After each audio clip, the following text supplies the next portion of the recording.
தந்தி தொலைக்காட்சி நேயர்களுக்கு வணக்கம். நல்லதை சொல்வோம், நல்லதை செய்வோம், நல்லதே நடக்கும். இன்று 6/5/2024 திங்கட்கிழமை ரேவதி நட்சத்திரம் மாலை 4:43 வரை, பிறகு அசுவதி நட்சத்திரம். இன்றைக்கு மாத சிவராத்திரி. சிவனை வழிபட்டு சிறப்புகளை காண வேண்டிய நாள். இன்றைக்கு நான் உங்களுக்கு சொல்ல இருக்கிற நல்ல கருத்து, கலிகாலம்னு நம்ம சொல்கிறோம்ல, இந்த கலிகாலம்னா என்ன அப்படிங்கிற பற்றி வேத வியாசர் அழகாக பாடலில் சொல்லியிருக்கார். பொதுவாக இந்த யுகம் 4 வகையான யுகம். முதல்ல தோன்றினது கிரேதா யுகம் அப்படிங்கிறது. அது 17,28,000 ஆண்டுகள் இருந்துச்சான். அதுக்கு அடுத்தது ரெண்டாவதாக வந்தது திரேதா யுகம். அந்த திரேதா யுகம் எத்தனை ஆண்டுகள் இருந்துச்சு அப்படின்னா 12,96,000 ஆண்டுகள் இருந்துச்சான்.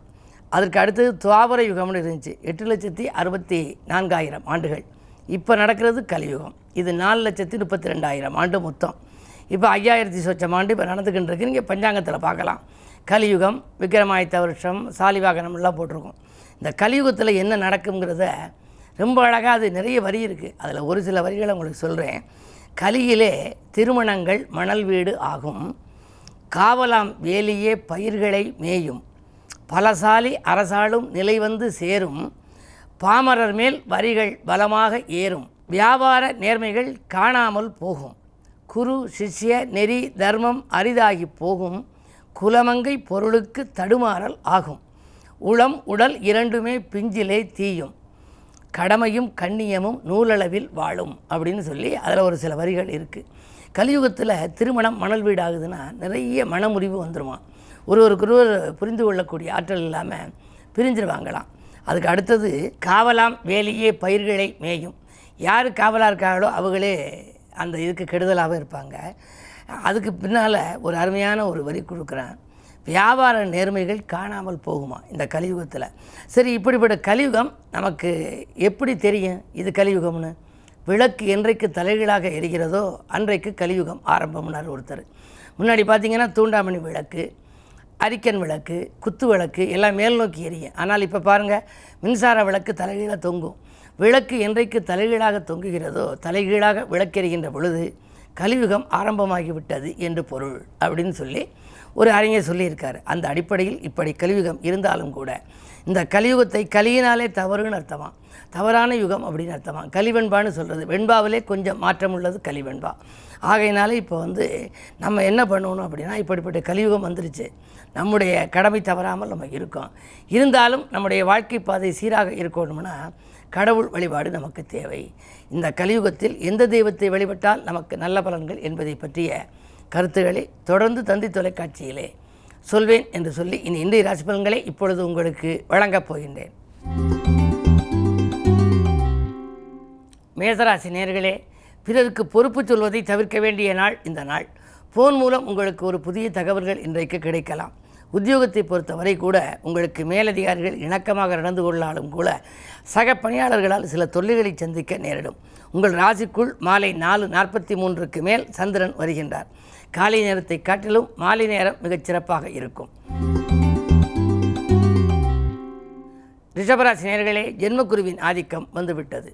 ஜென்மகுருவின் ஆதிக்கம் வருகின்ற பொழுது அந்த குருவினுடைய பார்வைக்கு பலன் அதிகம். அந்த அடிப்படையில் பஞ்சமஸ்தானத்தை பார்க்கின்றார், 7ஆம் இடத்தை பார்க்கின்றார், 9ஆம் இடத்தையும் பார்க்கின்றார். எனவே உங்களுடைய வாழ்க்கையில் இன்று எதிர்பார்த்த அளவுக்கு லாபம் கிடைக்கும்.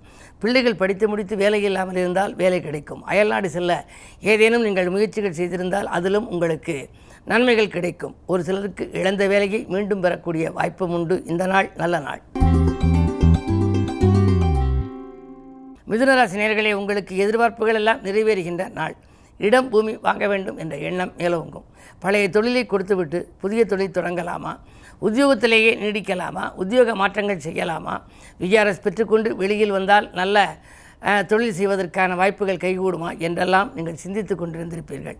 குரு பேச்சியாகிவிட்டது. இப்பொழுது குரு விபரீத ராஜயோக அடிப்படையில் 12ஆம் இடத்திலே உங்களுக்கு இருக்கிறது. கேந்திராதிபத்திய தோஷம் பெற்ற கிரகம் 12இல் இருக்கின்ற பொழுது யோகம். எனவே நீங்கள் நினைத்தது நிறைவேறுகின்ற நாள் இந்த நாள். கடகராசி நேயர்களே, கலியுகத்திலே உங்களுக்கெல்லாம் மிகுந்த யோகம் என்று சொல்வார்கள். கலியுகத்தில் கடகராசியில் பிறக்க வேண்டும் என்பார்கள். அந்த ராசியில் நீங்கள் பிறந்திருக்கிறீர்கள். ஆனால் இன்றைக்கு உங்களுக்கு அஷ்டமத்தில் சனி. எனவே எதை தொட்டாலும் தொட்ட காரியங்களில் வெற்றி கிடைக்காது. துணையாக இருக்கும் நண்பர்கள் தோள் கொடுத்து உதவுவதாக சொல்லிவிட்டு கடைசி நேரத்தில் கையை விரிக்கலாம். துணிவும் தன்னம்பிக்கையும் உங்களுக்கு குறையும். நீங்கள் தேர்ந்தெடுத்த களம் எதுவாக இருந்தாலும் அதில் போராடித்தான் ஜெயிக்க இயலும். எனவே இன்று நீங்கள் நிதானத்தை கடைபிடிப்பது நல்லது. சிம்மராசி நேயர்களே, உங்களுக்கெல்லாம் இன்று மாலை 4:43 வரை சந்திராஷ்டமம். எனவே காலை நேரத்தில் உங்களுக்கு மனக்குழப்பங்கள் அதிகரிக்கும். எதையும் திட்டமிட்டு செய்ய இயலாது. சேமிப்புகள் கரையும். அருகில் இருப்பவர்களின் ஆதரவும் குறையும்.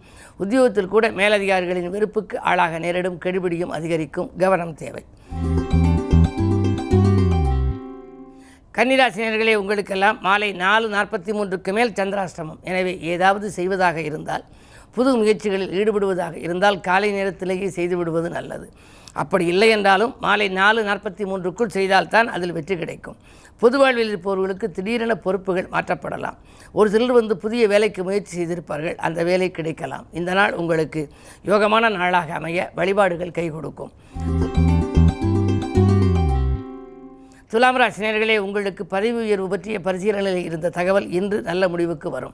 பண தேவைகளும் உடனுக்குடன் பூர்த்தியாகலாம். அஷ்டமத்தில் குரு இருப்பதால் அலைச்சல் உண்டு. அலைச்சலுக்கேற்ற ஆதாயம் உங்களுக்கு கிடைக்கும். மேலதிகாரிகளின் கோபம் இன்றைக்கு மாறலாம். இன்று இனிய நாள்.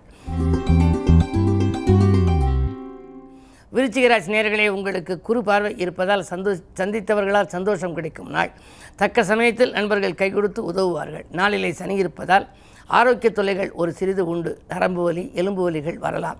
இருந்தாலும் கூட பஞ்சமஸ்தானத்திலே செவ்வாய், புதன், ராகு இருப்பதனாலே உங்களுக்கு வாழ்க்கையில் மிகப்பெரிய அளவு வெற்றி கிடைப்பதற்கான அறிகுறிகள் இன்று தென்படும். குறிப்பாக படித்து முடித்து வேலையில்லாமல் இருக்கும் பிள்ளைகளுக்கு இன்று வேலை கிடைக்கலாம். கல்யாண கனவுகளை கூட நனவாக்கும் ஆற்றல் உண்டு. மங்கள ஓசை மனையில் கேட்க ஏற்பாடு செய்தால் அந்த சூழ்நிலை இன்று நிறைவேறலாம். தனுசு ராசி நேயர்களே, 6லே குரு இருக்கின்றார். எனவே உங்களுக்கு திடீர் மாற்றங்கள் வரலாம். உத்தியோகத்திலாக இருக்கட்டும், தொழிலாக இருக்கட்டும், திடீர் தாக்குதல்களும் வரலாம். நல்ல மாற்றங்களும் வரலாம். மிக மிக கவனத்தோடு இன்று நீங்கள் செயல்பட வேண்டும். 10ல் கேது இருப்பதால் ஆன்மீக பயணங்கள் உண்டு. புகழ்பெற்ற ஆலயங்களுக்கு சென்று வழிபட்டு வரக்கூடிய ஒரு யோகம் உண்டு. உத்தியோகத்தை பொறுத்தவரை தற்காலிக பணியில் உள்ளவர்களுக்கு நிரந்தர பணியாகும் வாய்ப்பு கூட உண்டு. ஆனால் உங்களுடைய சுய ஜாதகத்தை புரட்டி பாருங்கள். திசாபுத்தி பலம் பெற்றிருந்தால் நீங்கள் எதிர்பார்த்தவைகள் நடைபெறும். இல்லை என்றால் அதற்குரிய வழிபாடுகளை செய்வதன் மூலம் அது கைகூடும். மகர ராசி நேயர்களே, 2லே சனி இருக்கின்றார். எனவே தெய்வீக சிந்தனை மேலோங்கும். திருமண வாய்ப்புகள் கைகூடலாம். நினைத்தது நிறைவேறும். சொன்ன சொல்லை காப்பாற்றுவீர்கள். துணிவும் தன்னம்பிக்கையும் உங்களுக்கு கூடலாம். ஊக்கமும் உற்சாகமும் தருகின்ற நண்பர்கள் உங்கள் அருகிலேயே இருந்து உங்களுடைய செயலுக்கு உறுதுணையாக இருப்பார்கள். இந்த நாள் நல்ல நாள். கும்பராசி நேயர்களே, உங்களுக்கெல்லாம் இன்று அதிகார பதவியில் உள்ளவர்களின் ஆதரவு கிடைக்கின்ற நாள். இன்று அரசு பணியில் நீங்கள் சேர முயற்சி செய்திருந்தால் அது கிடைக்கும். 3ஆம் இடத்திலே சுக்கிரன் இருக்கின்றார். அவரோடு சூரியனும் இருக்கின்றார். 7க்கு அதிபதி 3இல் இருக்கின்ற பொழுது சகோதர வர்க்கத்தினருக்கான கல்யாண வாய்ப்புகள் கைகூடலாம். உடன்பிறப்புகளுக்கு கல்யாணம் பேசி இதுவரை நடைபெறாமல் இருக்கிறது என்று கவலைப்பட்டவர்களுக்கு இப்பொழுது வியாழ நோக்கம் அது நடைபெறத் தொடங்கும். அது மட்டுமல்ல, 2லே ராகு இருப்பதால் திரண்ட செல்வம் உண்டு. பொருளாதார பிரச்சனை அகலும். மீனராசி நேயர்களே, உங்களுக்கெல்லாம் இன்று மாலை 4:43 வரை உங்கள் ராசிக்குள் சந்திரன் இருப்பது செவ்வாயோடும் இணைந்திருக்கிறார். சந்திர மங்கள யோகம். எனவே உங்களுடைய இல்லத்திலே ஒரு நல்ல காரியம் நடைபெறும்.